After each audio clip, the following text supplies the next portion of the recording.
Le pasteur principal va délivrer le message intitulé L'amour spirituel, la 11e session. Et chers frères et sœurs, dans le Seigneur, tous les saints des églises branches et des sanctuaires locaux, le téléspectateur de JCN et tous les enfants de Dieu qui assistent au culte en ligne. Et c'est la 11e session de la série des sermons, l'amour spirituel. Lorsque certains étudiants étudient, nous constatons qu'ils organisent leurs notes et rassemblent les questions qu'ils avaient ratées lors des tests. Ils examinent la raison pour laquelle ils n'ont pas réussi à répondre correctement aux questions et gardent ensuite à l'esprit des explications et les réponses. Les chances sont à leur faveur pour réussir à obtenir la réponse aux questions. Les gens disent que cette méthode est efficace pour étudier les zones de faiblesse en peu de temps. Que se passera-t-il si vous appliquiez également cette technique dans votre vie chrétienne? Lorsque vous écouterez le message, vous pourrez vous examiner point par point et découvrir en détail chaque pensée et action que vous avez contraire à la parole de Dieu, puis la porter dans votre cœur et vous pouvez vous concentrer sur le changement de ces attitudes et actions. Si vous prêtez une attention particulière à ce message d'amour spirituel, il vous sera d'une grande aide dans vos efforts pour y parvenir. C'est parce que ce message sur l'amour spirituel vous dira dans le moindre détail ce qui s'oppose à l'amour. Par exemple, ce message nous dit que l'amour est patient, l'amour est gentil et nous fait savoir que si vous n'êtes pas patient ou gentil, vous n'avez pas l'amour. Et vous pouvez savoir qu'être jaloux, se vanter, être arrogant est contraire à l'amour spirituel. Si vous examinez vos actes et vos paroles en détail et rejetez chacun de ces caractères un par un, vous pouvez accomplir l'amour spirituel en peu de temps. Et comme il est dit, l'amour n'est pas jaloux. Lorsque vous rejetez la jalousie, vous pouvez accomplir l'amour spirituel.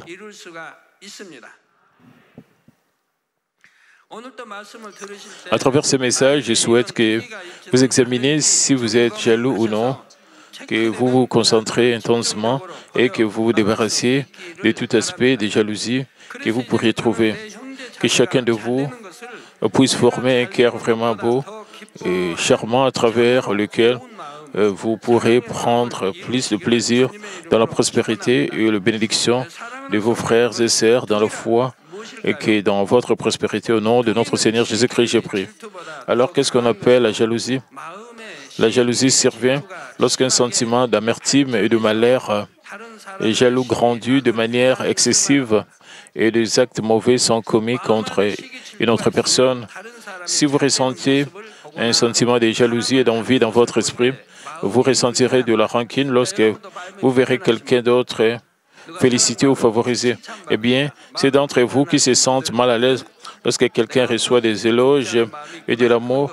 Vous pouvez réaliser que votre malaise vient de vos propres pensées méchantes.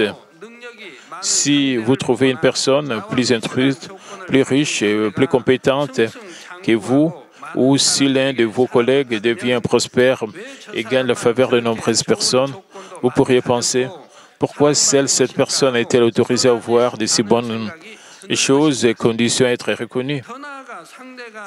Et parfois, vous pouvez détester cette personne, vouloir lui escroquer tout ce qu'elle possède et la piétiner. De l'autre côté, vous pourriez vous sentir découragé en passant. Il est tellement favorisé par les autres, mais que suis-je? Je ne suis rien. Ce sentiment de désespoir est aussi une mauvaise chose. En d'autres termes, vous vous sentez découragé parce que vous vous comparez aux autres. Et ceux qui se comparent aux autres et pensent « Oh, je manque de cet aspect par rapport aux autres », ont au moins réalisé leurs défauts. Mais quelqu'un qui déforme constamment son esprit et en passant, je n'ai rien d'inférieur, je suis meilleur que les autres, est vraiment une personne méchante. Lorsque vous vous sentez découragé, certains d'entre vous peuvent penser qu'il ne s'agit pas de jalousie car vous ne provoquez aucune haine ni méchanceté envers une autre personne. Mais l'amour se réjouit de la vérité. En d'autres termes, si vous avez le véritable amour, vous vous réjouissez lorsqu'une autre personne est prospère. Si vous êtes découragé, si vous vous réprimandez ou si vous ne vous réjouissez pas en vous-même, et c'est parce que votre cœur n'est pas d'amour et de vérité. M'avez-vous déjà vu jaloux d'une grande église? M'avez-vous vu jaloux de pasteurs de telles églises? Si l'église prospère, je serais heureux aussi. Si j'avais vraiment vu un puissant serviteur de Dieu, combien je serais heureux et joyeux. Parce que votre moi est vivant, votre orgueil est blessé lorsque vous vous sentez inférieur à l'autre. Parce que le moi qui reste en vous va être favorisé et reconnu plus que les autres.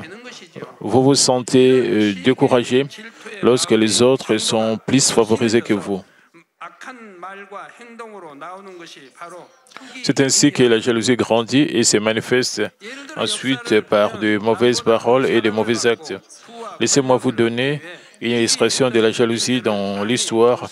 Beaucoup de gens sont jaloux et que quelqu'un et d'autres obtiennent plus de faveurs, de richesses et de pouvoir.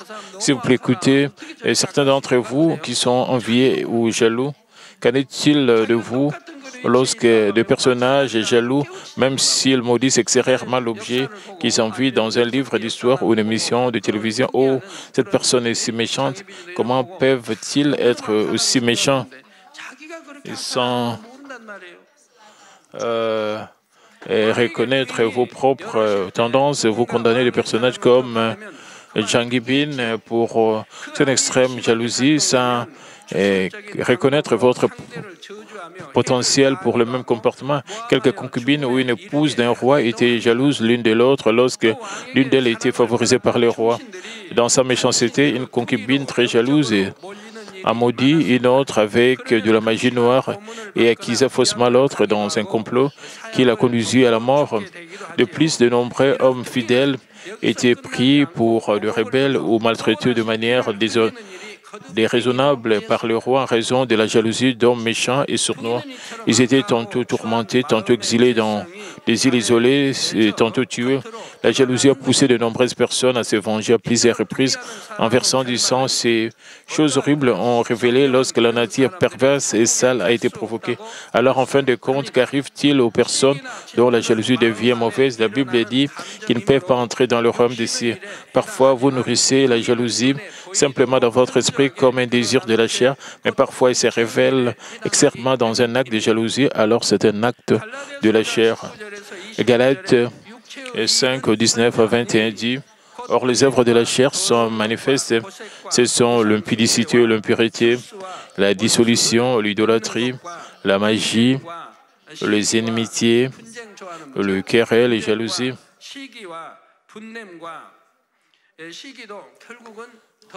Les personnes en conflit et envieuses pourraient se retrouver vouées à faire du mal aux autres si elles n'abandonnent pas leur dispute et leur jalousie.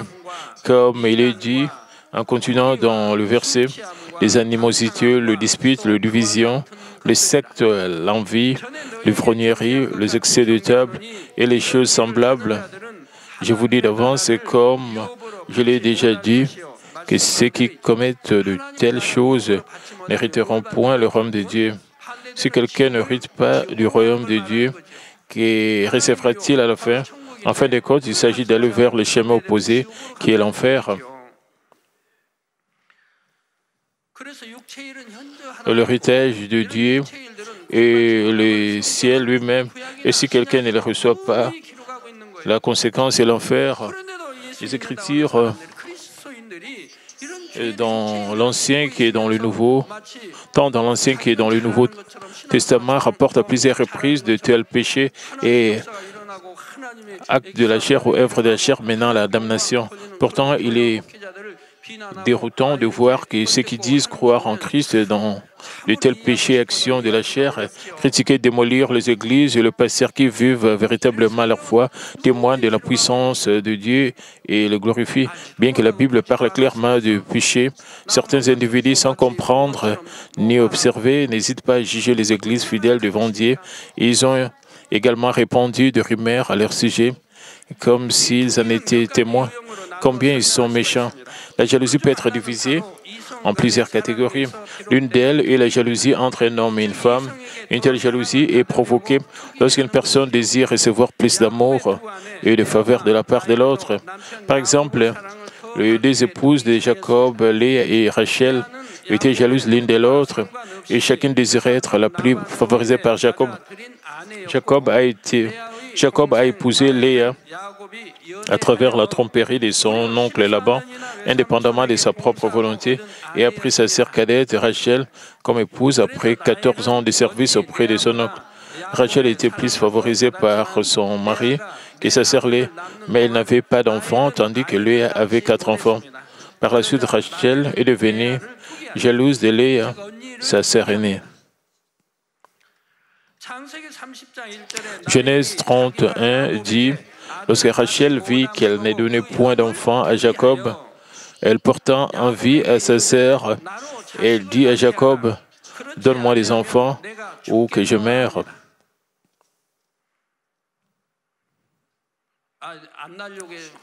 Que devrait faire Jacob?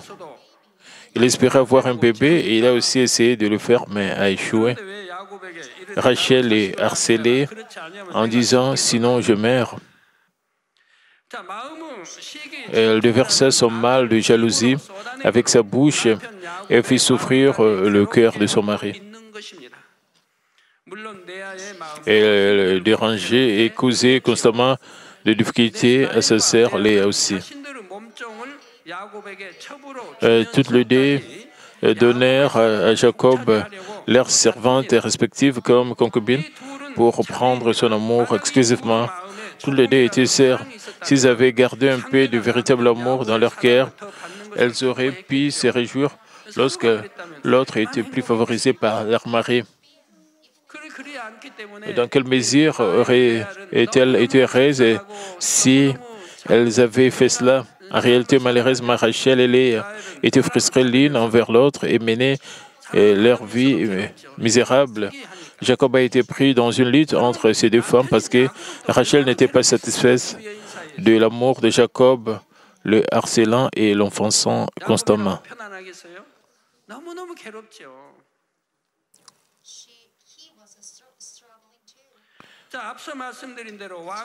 La jalousie qui se produit entre les épouses et les concubines d'un roi appartient au genre de mauvaise jalousie. Ensuite, la jalousie surgit lorsque la situation ou la chance d'autrui est meilleure que la vôtre. Lorsque l'autre est plus riche, plus instruit et plus compétent que vous, ou lorsque l'autre est plus favorisé, aimé, vous pouvez devenir jaloux. Il y a peu de chances que deux personnes jalouses acceptent des conseils ou des meilleurs conseils de la part des bonnes personnes. Pourquoi? Parce qu'ils croient que leurs actions sont justifiées. Les personnes jalouses ont souvent du mal à écouter les autres. Et cette incapacité à reconnaître son propre comportement négatif peut en effet constituer un problème sérieux. Que devez-vous faire? Si vous êtes une telle personne, vous vous examinez avec la vérité, vous vous comparez à la vérité. Examinez-vous si vous pouvez marcher 10 km avec quelqu'un qui vous déteste quand il vous demande 5 km. Le Seigneur dit, tourne ta joue droite quand tu gifles la joue gauche. Cependant, de nombreuses personnes nourrissent des sentiments de haine, même si personne ne leur a jamais fait de mal physiquement. Certaines personnes même nourrissent cette rancune. Certains nourrissent même cette rancune en eux. Vous les détestez juste, même si ne vous ont pas giflé, ne vous ont pas demandé votre chemise, ne vous ont pas demandé de marcher 5 km. Et certains d'entre vous peuvent devenir jaloux de quelqu'un lorsque vous sentez que son apparence extérieure le rend plus visible aux yeux des autres que vous. L'aspect de la jalousie est différent selon la valeur de la vie de chacun. Il n'est pas difficile de se retrouver dans des situations de jalousie à l'école, au travail et à la maison, lorsque la jalousie vient du sentiment que quelqu'un d'autre est meilleur que soi. Lorsqu'un contemporain progresse et est plus prospère que vous, vous pouvez le haïr et interférer avec l'autre. Vous pensez peut-être que vous devez piétiner les autres pour être plus prospère et plus favorisé. Par exemple, parce qu'ils souhaitent être promis au sein de leur entreprise, certaines personnes révèlent le défaut et les lacunes des autres sur le lieu de travail et amènent les autres à être injustement soupçonnés et surveillés par le Seigneur. Même les jeunes étudiants n'y échappent pas. Certains étudiants dérangent d'autres étudiants en règle à l'école et interfèrent avec eux, le faisant ainsi être rejetés par les autres. À la maison, certains d'entre vous calomnient et se disputent avec leurs frères et sœurs afin d'obtenir une plus grande reconnaissance et faveur de la part de leurs parents et d'hériter d'eux davantage de biens. Certains jeunes enfants sont jaloux de leurs frères ou de leurs sœurs quand ils désirent être plus favorisés que les autres. Le premier homme Adam et sa femme Ève ont donné naissance à Caïn et Abel, mais pourquoi Caïn a-t-il tué son frère Abel? C'était à cause de ce genre de mal de jalousie. Caïn et Abel ont tous deux offert le sacrifice à Dieu, mais Dieu n'a accepté que l'offrande d'Abel parce que lui seul l'a offerte. Et conformément à la volonté de Dieu. Ainsi, Abel offrit des sacrifices d'une manière qui plaisait à Dieu. C'est pourquoi il pouvait recevoir l'amour de Dieu. Alors Caïn devint jaloux de son frère Abel. Alors, qu'aurait-il dû faire alors? Caïn aurait dû être humble lui-même. Il aurait dû se repentir en disant « Je n'ai pas offert de sacrifice agréable devant Dieu, alors maintenant je dois offrir un sacrifice agréable. » Son état d'esprit aurait dû être comme ça. Mais au lieu de cela, il enviait Abel, son frère, qui est favorisé par Dieu parce qu'il a offert un sacrifice agréable. À quel point est-ce méchant? Et est-ce que cela peut être légitime? Et finalement, il frappa et tua Abel parce qu'il n'avait pas réussi à vaincre sa jalousie. Cette jalousie n'arrive pas seulement aux gens du monde. Combien il est pitoyable pour nous de constater ce genre de jalousie parmi les croyants. Le troisième type de jalousie se produit entre frères et sœurs dans la foi. Certains d'entre vous se montrent jaloux d'un autre qui est en avance sur vous dans l'ordre, la position, l'esprit ou la fidélité à Dieu. Vous pouvez avoir de la rancune et devenir colérique contre l'autre, même s'il n'a rien fait de mal contre vous et ne vous a causé aucun mal. Si vous avez de la rancune ou si vous vous sentez mal à l'aise envers quelqu'un, vous devriez sérieusement vous repentir. Vous pouvez montrer ce genre de jalousie envers l'autre et qui vous ressemble en termes d'âge, de position et d'années de foi, ou envers l'autre que vous connaissez très bien. Vous pouvez avoir de rancune et vous sentir mécontent lorsque l'autre ne semble pas meilleur que vous à bien des égards, mais il avance quand même devant vous. Et si l'autre est l'un de vos aînés, vous n'essayerez pas de lui obéir et de faire des commérages à son sujet, et vous essayerez de le dégrader. Parfois, ceux qui sont inférieurs à vous en termes d'années de foi, d'âge et de titres d'église vous devancent, juste comme Matthieu 19, 30 dit, « Plusieurs de premiers seront le dernier et plusieurs de derniers seront le premier. » Vous pourriez alors ressentir une forte jalousie à son égard.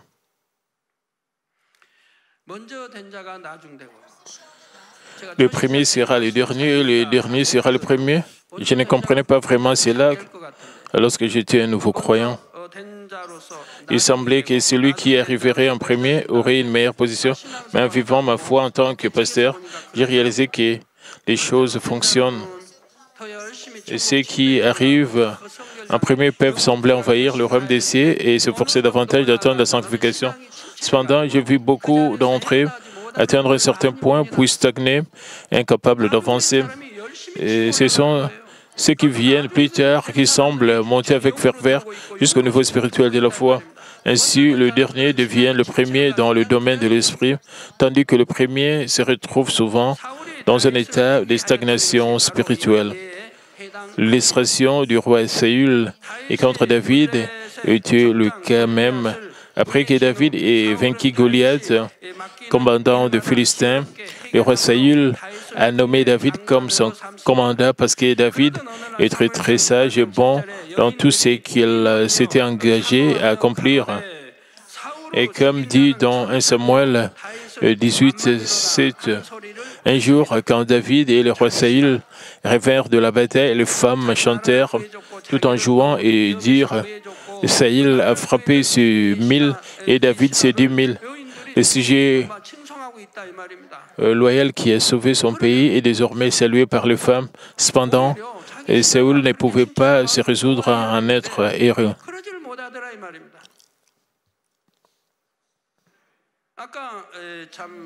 Lorsque Abel a reçu la mort de Dieu à la place de Caïn, et qu'il devrait faire Caïn, il aurait simplement dit apprendre à être aimé de Dieu comme son jeune frère, et il devrait le faire. Et ce serait la bonne chose à faire. Il aurait dit penser, oh, pourquoi ne suis-je pas aimé de Dieu? Et pourquoi mon frère Abel reçoit-il son amour? Je devrais m'éveiller en raison de cet amour. Lorsque vous l'appliquez, vous seuls pouvez aussi être aimés, n'est-ce pas? Dieu n'est-il pas un Dieu juste, aimant les uns, pas les autres?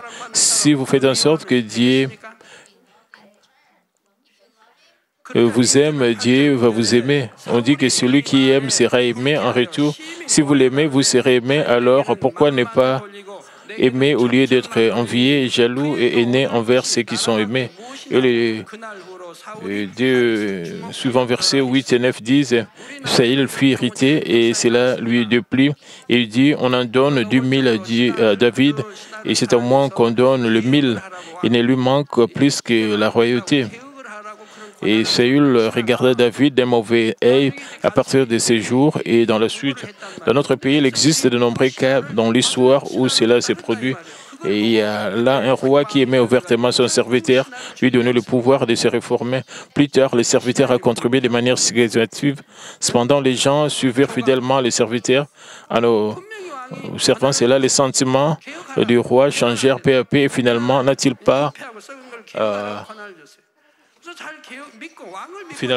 fait tuer le conseiller? Et quel était le nom de ses serviteurs? Oui, Cho Guangzhou.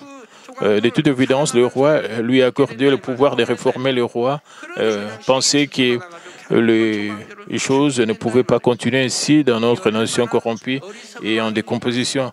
Alors il a fait confiance au roi et a crié en lui. Et maintenant, nous nous réformons. Plus tard, Cho réussit la mort du peuple. Le roi finit par entendre que les gens aimaient Cho et le suivirent. Alors, par la jalousie et l'envie, le roi finit par tuer Guangzhou. Cho, à quel point ce roi était-il stupide? Même s'il était considéré comme un bon roi, juste par jalousie, il finit par tuer son fidèle serviteur. La réforme s'est arrêtée à cause de cette jalousie. En fin de compte, la réforme n'a pas été réalisée. La même chose est arrivée avec Saül.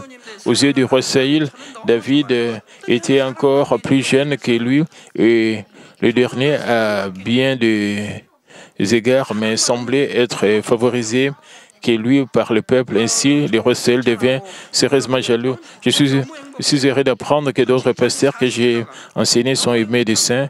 J'ai fait des efforts pour qu'ils soient davantage aimés. Je suis tellement fier de pasteurs qui sont aimés des saints et quand il s'avère que c'est vrai, j'en suis plus heureux. Malgré tout cela, David n'avait aucune envie de nuire au roi Saül parce que le roi avait été oint par Dieu et le roi Saül le savait. Mais le roi Saül n'a pas réussi à contrôler son esprit jaloux et a plutôt essayé de tuer David jusqu'au dernier moment. Ainsi, le roi Saül a essayé de tuer David à cause d'une grave jalousie, mais finalement Saül a été abandonné et David est devenu le prochain roi. De notre côté, Jonathan, le fils de Saül, il savait que si David devenait le prochain roi, il ne succéderait pas à son père. Jonathan savait déjà que David était oint comme prochain roi. Si Jonathan avait été comme les autres princes, il aurait aimé le projet de son père de tuer David, mais il ne l'a pas fait. Il a plutôt travaillé sur tous ces cylindres pour sauver David. Vous voyez, Jonathan aurait pu être le prochain roi si son père avait tué David. Vice-versa, il ne serait que le serviteur de David. Néanmoins, il a fait tous ses efforts pour sauver David. À quel point son amour était si noble. Jonathan fait plus que aimer David, l'aimant au point de donner sa vie. Combien il aimait profondément David. Leur amour l'un pour l'autre était si profond qu'il n'est pas facile à trouver même entre le couple, le parent et leurs enfants ou les frères et sœurs.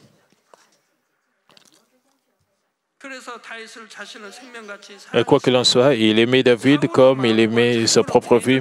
Son cœur pour David était totalement différent de celui de Saül. Et si vous êtes capable de reconnaître et d'aimer l'autre qui est bien plus grand que vous, cela signifie que vous n'avez ni jalousie ni envie, mais que vous êtes plein d'amour. Le problème de la jalousie ne se produit pas seulement dans notre vie chrétienne, mais aussi entre frères et sœurs de foi, entre pasteurs et membres d'église, entre église et confession également. Dans certaines églises, une faction ou un parti se forme contre le pasteur en charge de l'église. Lorsqu'une église connaît un grand réveil et accomplit beaucoup pour le royaume de Dieu, certaines églises ne se réjouissent pas, mais la calomnient, la réprimandent et la condamnent comme hérétique.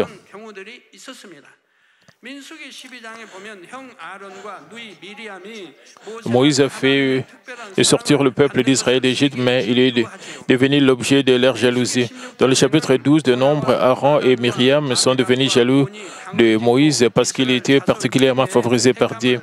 Dans Nombre 16, Coré, Dathan et Abiram formèrent une faction et se soulevèrent contre Moïse avec 250 dirigeants renommés choisis parmi l'assemblée d'Israël.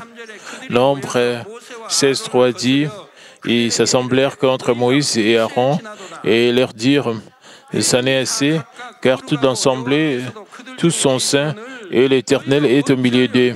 Pourquoi vous élevez-vous au-dessus de l'assemblée de l'Éternel? Et combien cela est ridicule. Moïse a été reconnu par Dieu et reconnu comme étant plus doux que tous les habitants de la terre. Il est désormais, ils disent maintenant, il est malveillant. Pourquoi l'ont-ils fait? Parce qu'il a même été malveillant. Ils enviaient Moïse des yeux et entretenaient une jalousie qui les conduisait à de telles paroles méchantes. Lorsque l'un d'entre vous parle des autres et que certains n'en reviennent, vos véritables intentions sont révélées à travers les paroles que vous choisissez. Oh, je sens à quel point le cœur doit être mauvais. Même dans le même sens, les bonnes personnes utilisent naturellement des paroles gentilles, tandis que ceux qui ont des intentions malveillantes ont recours à des paroles dures. Et par conséquent, simplement en écoutant ce que dit quelqu'un ou en observant ses prières, vous pouvez discerner l'état de son cœur. Lorsqu'ils parlent de leur conjoint, d'autres connaissances et de toute autre personne, si des paroles dures ressortent constamment, vous pouvez facilement percevoir les dispositions. Cela révèle à quel point ils jugent et condamnent les autres avec un cœur malveillant. Et comme le dit la parole de Dieu, si vous jugez et condamnez avec une poutre dans vos propres yeux, c'est pas bien. Lorsque vous parlez des autres, vous pouvez aussi juger et condamner quelqu'un qui est meilleur que vous. Moïse a essayé de les réveiller et a confié cette affaire au jugement de Dieu. Coré, Dathan et Abiram et leur maison descendirent vivants au séjour de mort, et les filles qui sortirent de Dieu consummant les 250 hommes qui s'alignaient avec eux. Dans Nombre 16 et 15, Moïse fut très irrité et dit à l'Éternel, n'aie point égard à leur offrande, je ne leur ai même pas pris un âne et je n'ai fait de mal à aucun d'eux. Moïse a conduit le peuple d'Israël de tout son cœur et de toute sa sincérité, afin qu'il n'y ait pas une seule âme ne trébuche et ne tombe. Moïse a été appelé et nommé leader d'Israël par Dieu lui-même. Les prodiges et les signes qui accompagnaient Moïse confirmaient à quel point il était convenable aux yeux de Dieu. Mais ils ont calomnié Moïse en disant « Moïse s'est exalté et s'est opposé aux serviteurs de Dieu, oint par Dieu lui-même. » Dieu a sévèrement puni ceux qui sont devenus jaloux de Moïse et a fait comprendre au peuple d'Israël et de réaliser à quel point ces genres de péchés graves. Vous devez sûrement tous graver cela profondément dans vos cœurs. Cela devrait vous faire réaliser à quel point vous êtes un pécheur grave devant Dieu. Juger, condamner le serviteur qui est avec Dieu est un grand péché. Parce que c'est la même chose avec juger, condamner Dieu. Pourquoi? Lorsque vous jugez un serviteur de Dieu qui a été choisi et habilité par Dieu, vous dites essentiellement que Dieu a commis une erreur dans son choix. Cela constitue un blasphème contre Dieu. Les parents déplorent profondément que leurs enfants se disputent et se détestent. Vous avez été créés à l'image de Dieu et êtes devenus enfants par le sang versé par notre Seigneur Jésus-Christ. Alors si des frères et sœurs en Christ se battent et se querellent, et si certaines églises sont jalouses les unes des autres, combien c'est lamentable pour le cœur de notre Seigneur. Quoi qu'il en soit, vous ne devriez pas condamner les églises qui travaillent au nom de Christ. Vous ne devriez pas faire cela. Nous n'avons pas non plus condamné les autres églises, même si elles qualifient notre église d'hérétique. Si le membre d'une église croit en la Sainte Trinité, le Père, le Fils et le Saint-Esprit, et témoigne que Jésus est le Sauveur, et s'il croit en la vérité de la Bible et en témoigne, ce n'est en aucun cas hérétique. Même si les autres le traitent d'hérétique, ils ne le sont pas, nous ne les qualifions donc pas d'hérétiques. C'est ce que je vais dire. Ainsi, puisque nous sommes tous frères et sœurs en Dieu notre Père, notre jalousie est considérée comme un grand péché aux yeux de Dieu. Par conséquent, je souhaite que vous rejetez toutes sortes de jalousie et j'exhorte aucun de vous à être jaloux d'un frère ou d'une sœur dans la foi, d'un serviteur de Dieu ou d'une église. Chers frères et sœurs, alors pourquoi certains croyants en Dieu deviennent-ils jaloux des autres? C'est parce qu'ils ont peu de foi et manquent d'amour. Si vous avez la pleine assurance du droit des enfants de Dieu et de la citoyenneté du ciel, les frères et sœurs en Christ le sont bien plus que ceux de votre famille dans le monde. C'est parce que vous servez tous le seul et même Père et que vous croyez que vous vivrez dans le royaume des cieux pour toujours et à jamais, dans la mesure où le véritable amour vient sur vous avec votre foi forte, vous serez capable d'aimer vos frères et sœurs dans la foi comme vous-même et de vous réjouir et de prendre plaisir à voir les autres prospérer et réussir. En vérité, vous êtes heureux quand quelqu'un est aimé et reçoit des compliments. Il ne s'agit pas de tordre ou de déformer vos sentiments, mais vous ressentez même une libération de stress. En attendant cela, même si j'accumule des stress dû à des situations difficiles, avoir la conviction que votre sœur peut être soulagée lorsque les autres reçoivent des éloges et de l'amour à l'art, et combien ce cœur serait vertueux et véridique. Si vous devenez une telle personne, vous allez facilement atteindre la sanctification.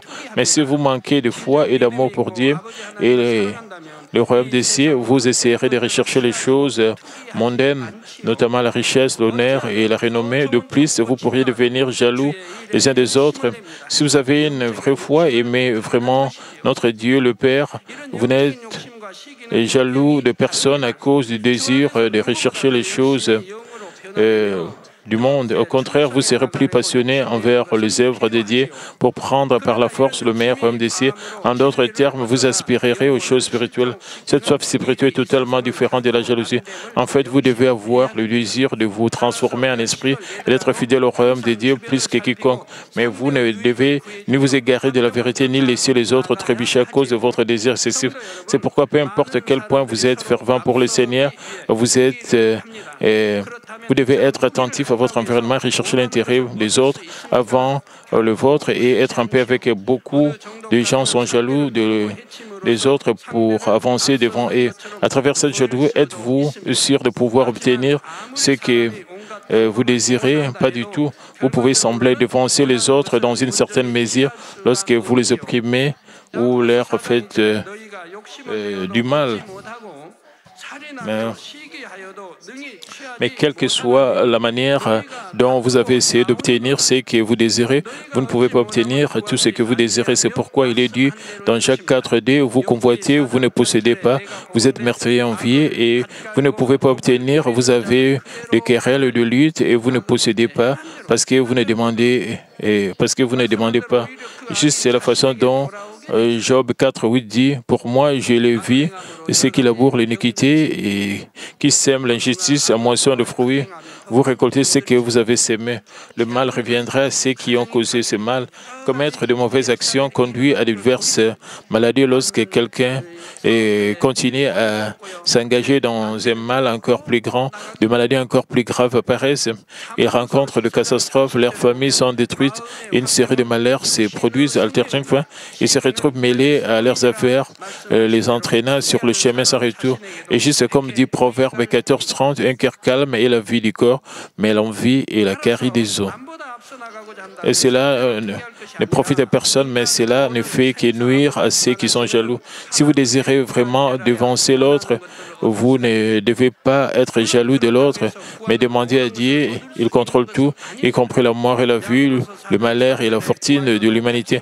Ensuite, vous pouvez le gagner. Bien sûr, je ne vais pas dire que vous pouvez obtenir tout ce que vous avez demandé. Comme le dit dans notre Seigneur dans Jacques 4:3, vous demandez et vous ne recevez pas parce que vous demandez mal dans le but de satisfaire vos passions. Vous ne pouvez pas recevoir les choses que vous avez demandées pour vous-même parce que ce n'est pas la volonté de Dieu. Mais combien de personnes recherchent aujourd'hui la convoitise de la chair, la convoitise des yeux et l'orgueil de la vie? La plupart d'entre eux recherchent la richesse, l'honneur, le pouvoir uniquement pour leur intérêt et pour se vanter devant les autres. Vous devez vous rappeler que tout ce qui appartient au monde disparaît et disparaîtra à coup sûr comme un brouillard.